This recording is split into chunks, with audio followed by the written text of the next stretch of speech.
કૃષિ રાહત પેકેજને લઈને મહત્વના સમાચાર મળી રહ્યા છે। મુખ્યમંત્રી ભૂપેન્દ્ર પટેલ આજે એક મહત્વની બેઠક યોજવાના છે। કૃષિ રાહત પેકેજ સંદર્ભે અંતિમ સમીક્ષા તેઓ કરશે। કૃષિ મહેસૂલ અને નાણાં વિભાગ સાથે તેઓ સમીક્ષા બેઠક કરવાના છે અને ટૂંક જ સમયમાં જે રાહત પેકેજ છે તેની જાહેરાત થવાની સંભાવના પ્રબળ બની રહી છે। મુખ્યમંત્રી ભૂપેન્દ્ર પટેલની અધ્યક્ષતામાં આજે આ નિર્ણાયક બેઠક જે છે તે મળનાર છે। હિરેન રાવલ પાસેથી આ અંગે વધુ વિગતો મેળવીએ। જી હિરેન,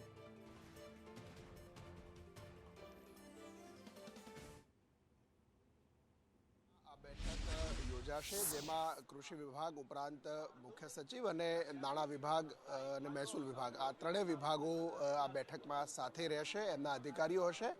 કૃષિ રાહત પેકેજ છે એને આખરી ઓપ આજે આપી દેવામાં આવશે અને સંભવતઃ 2 દિવસની અંદર પેકેજ છે તે જાહેર કરવામાં આવશે। તે પ્રમાણમાં શક્યતાઓ વધુ પ્રબળ અત્યારે દેખાઈ રહી છે। જે અત્યાર સુધી આંકડા સામે આવ્યા છે એમાં લગભગ 50% કરતાં વધુ વાવેતર વિસ્તાર છે એની અંદર નુકસાની છે એ વાવેતરમાં આવેલી છે અને સાથે 16,000 જેટલા ગામડાઓની અંદર આ અસર જોવા મળી છે। જે પાક નુકસાની થયેલું છે અને એ સર્વેના આધારે એસડીઆરએફ, એનડીઆરએફ અને રાજ્ય સરકારના પોતાના બજેટમાંથી 33% કરતાં વધુ નુકસાની છે એવા વિસ્તારોની અંદર રાજ્ય સરકાર આ સહાય આપશે। 2 હેક્ટરની મર્યાદામાં એસડીઆરએફના જે નિયમો છે એ નિયમને આધીન રહી 2 હેક્ટર સુધીની મર્યાદામાં જ ખેડૂતોને સહાય ચૂકવવામાં આવશે।